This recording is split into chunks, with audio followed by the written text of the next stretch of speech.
Affecting an average of 1.3 million people per year in the United States, Campylobacter jejuni can be contracted from contaminated food, water, or animals.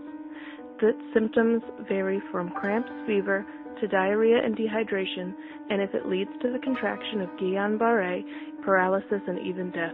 In the United States, there are 76 fatal cases per year.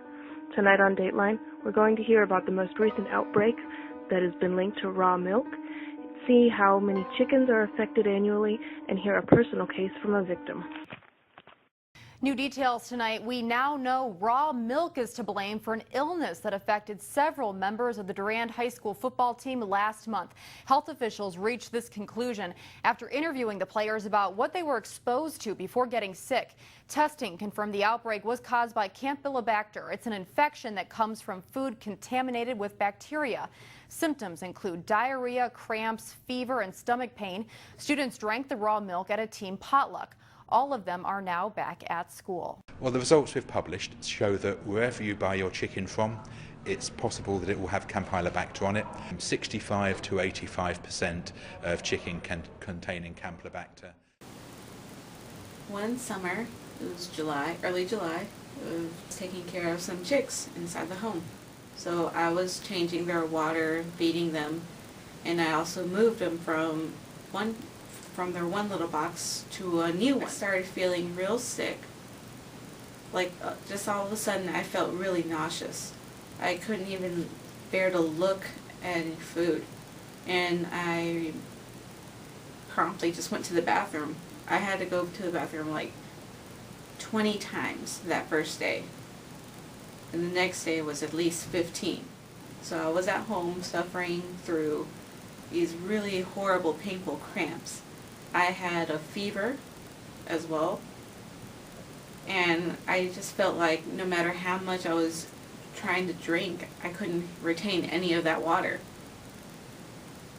I would try to eat something, but I still couldn't even look at it. Just the thought of eating was giving me nausea. And I think it was about Monday when I was finally able to go to a doctor. And while I was there, I told the doctor everything that been going on, and she asked me, did I eat anything strange or things like that. And I told her I hadn't eaten anything that wasn't well cooked.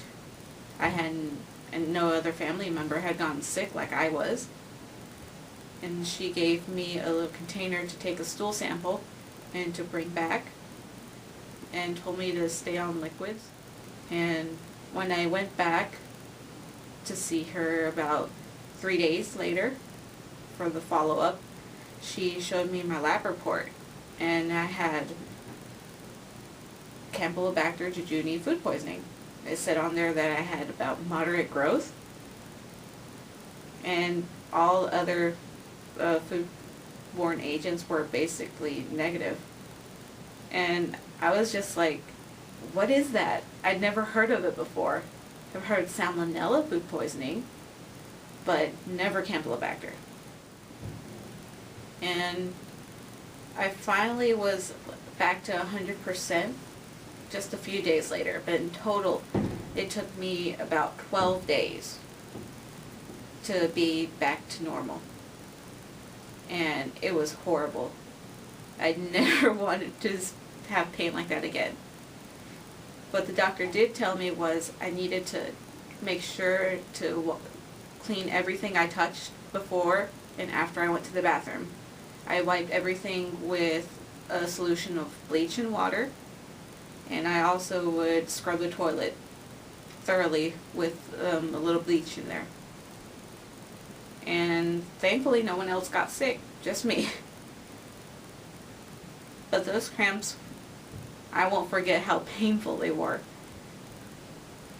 And it just really shows. You don't really think about washing your hands too frequently when you're just like adding some food to a little chick, just giving them some food.